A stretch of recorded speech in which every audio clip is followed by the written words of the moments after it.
আদালতের senior division এক বিচারকের বিরুদ্ধে অভিযোগ তুলে কর্মবিরতির মাধ্যমে আদালতে বিক্ষোভ ও প্রতিবাদ কর্মসূচি পালন করল আরামবাগ বার অ্যাসোসিয়েশন ও আরামবাগ ল ক্লার্ক অ্যাসোসিয়েশন।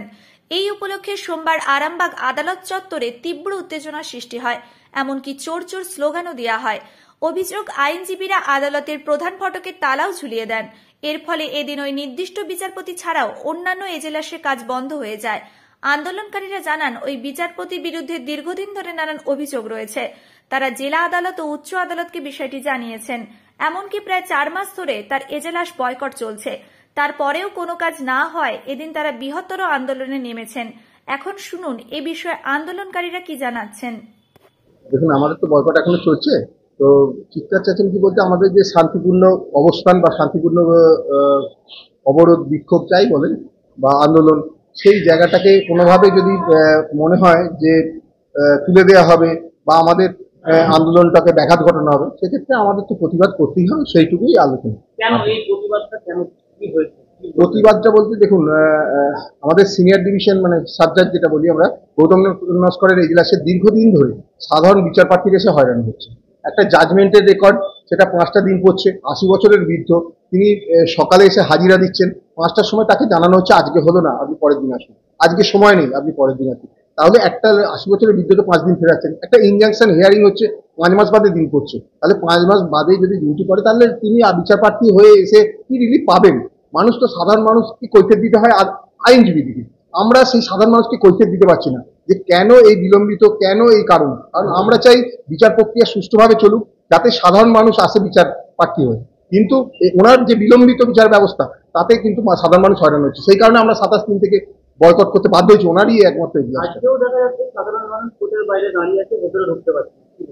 ভেতরে ঢুকতে পারছে না বলতে, দেখুন, ভেতরে ঢুকতে পারার বিষয়টা বলি যে সাধারণ মানুষ বা আমরা অ্যাকচুয়ালি চাই যে আমাদের যে আন্দোলন, মহুরি অ্যাসোসিয়েশন বা আইনজীবীরা এরা আন্দোলন করছে, তাতে আরামবাগ বার অ্যাসোসিয়েশনের পক্ষ থেকে এবং আরামবাগ ল ক্লার্ক অ্যাসোসিয়েশন যিনি আছেন, ওই দুটোর পক্ষ থেকে আমরা যৌথভাবে এই আন্দোলনটা করছি। তো আমরা চাই না কোনো বহিরাগত মানুষজন বা বহিরাগত ব্যক্তি এসে আমাদের যে আন্দোলন সেটাকে কোনোভাবে কালিমা লিপ্ত করে। কোনো রকম কোর্ট যে ডকুমেন্টস আছে, কোর্ট যে প্রপার্টিজ আছে, সেটা কোনো কারণে যদি নষ্ট হয়, তার দায় আমাদেরকে নিতে হবে। সেই কারণে আমরা এই আন্দোলনে চাই না কোনো বহিরাগত ব্যক্তি বা বাইরে থেকে কোনো লোকজন এসে। পুলিশ, এই যে আপনি কথাটা বললেন, মানে আসামি, আমাদের যেটা প্রথম সিদ্ধান্ত নেওয়া হয়েছে সেটা হচ্ছে যে আসামিরা ঢুকতে দেওয়া হবে, কিন্তু সেই সুযোগে যাতে পুলিশের সাথে সাথে বহিরাগত ঢুকে পড়তে না পারে, সেইটার দিকে মাথায় রেখে আমরা ভবিষ্যতে আবার আমরা 12টার মধ্যে একটা আলোচনা করব এবং আসামিরা যাতে আসে, বিচারপ্রার্থী যারা আসে তারা যাতে প্রবেশ করে তাদের বিচার প্রক্রিয়াটা চলে, সেটা আমরা দেখব।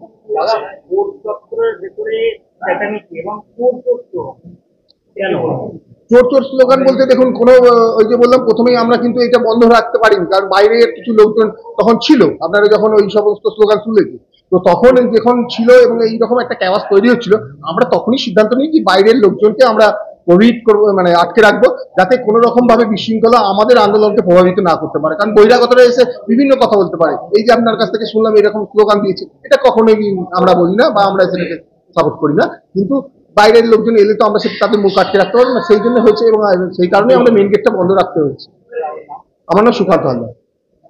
কর্মবিরতিটা আজকের নয়, যে কোর্টকে নিয়ে সমস্যাটা চলছে, আমাদের সিনিয়র ডিভিশন সিভিল জাজ, ওনাকে আমরা বয়কট করছি।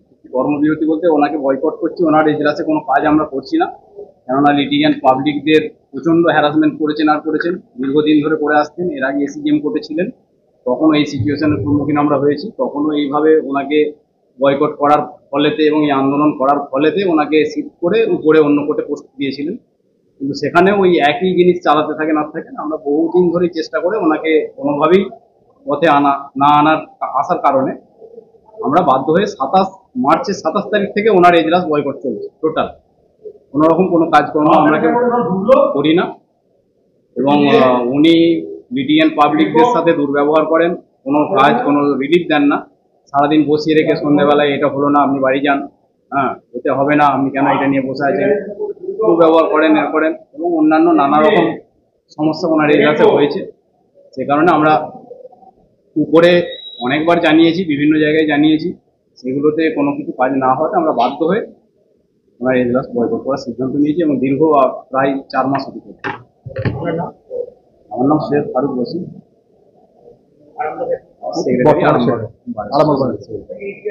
কোর্টেতে দিন ছিল আজকে 29 তারিখ, আমার খরাক পোশাকে টাকা দেওয়া দিন। আমি টাকা দিয়েছি, এসে দেখছি যে গেট সব বন্ধ। চোর কাদিকে বলছিল, এতদিন রাজনৈতিক দল বলছিল চোর, তাহলে বিজেপি, তৃণমূল চোর, সিপিএম চোর। এই আদালতে চোর উল্লেখটা হচ্ছে কি করে? তাহলে এই আইনজীবী যারা রয়েছে, যারা ম্যাজিস্ট্রেট, সাব রেজিস্ট্রার আছে, তারাও তো চোর। চোর বলছে ওদিকে, জাইলা বন্ধ করে চোর বলছে। তাহলে আইন শৃঙ্খলা করা গেছে, আমাদের পুলিশ তুলে নিয়ে চলে জেলখানি দিচ্ছে। তারা ওদিকে কি করবে? ওটা নিজেরা চোর বলছে নিজেরা। লজ্জা, নিজেদের লজ্জা একটা। তাহলে আজকে আমি যে ক্ষতি করে এলুম বিষ্ণুপুর থেকে, সেই ক্ষতিপূরণ নাকি আদালত দিবে আমাকে? আমার তো আজকে আমাকে ক্ষতিপূরণটা দিবে? আগে থেকে জানাই না এখানে যে আদালতটা বন্ধ আছে। বিশ্বজিৎ অধিকারী। কোথায় বাড়ি আপনার? গোঘাটেতে।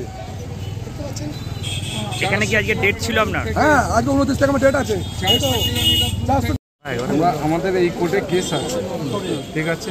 আমি কাজের ক্ষেত্রে বাইরে থাকি, যার সংস্কৃত থেকে এসেছি 400 কিলোমিটার দূর থেকে। হ্যাঁ, এবার এসে ফিরে যাব, কোনো কাজ হবে না। এর আগেও তাই হয়েছে।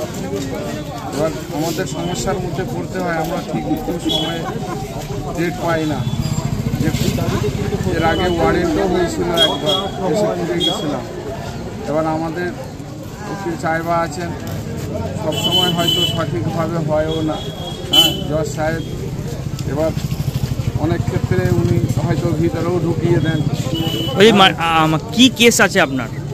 আমাদের নামে ওই তখন ওই রাজনৈতিক কালারে ওই সব ফাঁসিয়ে দেওয়া হয়েছিল। আমি বাইরে থাকি, এইখানে কাজের ক্ষেত্রে এসেছিলাম। ওইসব আজকে এসে কি দেখলেন? আজকে এসে দেখলাম যে চারিদিকে তালা দেওয়া আছে, ভিতর থেকে স্লোগান চোর চোর চলছে। হ্যাঁ, জজ সাহেবের বিরুদ্ধে এনারা আন্দোলন করছেন। এবার সঠিক ঘটনাটা আমাদের জানা নেই। আমার নাম হচ্ছে এমডি জাকির। হ্যাঁ, এমডি জাকির। কোথায় বাড়ি আপনার? বিহার সমস্তিপুর। হ্যাঁ, বিহার সমস্তিপুর। বিহার থেকে এখানে কেন? আগে এখানে থাকতাম, আগে এখানে কাজের মাধ্যমে এসেছিলাম, আগে থাকতাম। জানতেন না যে আজকে এরকম হবে? হবে কি করে জানবো, জানতাম না। আবার অত দূর থেকে এসে কি মনে হচ্ছে কাজ হবে আজকে? আজকে কাজ হবে না। চাবি। কি নাম আরেকবার বলুন? এমডি জাকির। কোথেকে আসছেন? বিহার সমস্তিপুর, ওই যে 400 কিলোমিটার দূর থেকে। এখানে কেন আপনি? এখানে কোর্টের কাজে দেখলাম যে এখানে উকিল বাবুদের সাথে জজ সাহেবের একটা ঝামেলা হচ্ছে, সেই নিয়ে দেখলাম কোর্টে কি কোনো কাজকর্ম হচ্ছে? না না, কিছু হয়নি, সব বন্ধ। চাবি লাগিয়ে দিয়েছে? হ্যাঁ হ্যাঁ, চাবি লাগিয়ে দিয়েছে।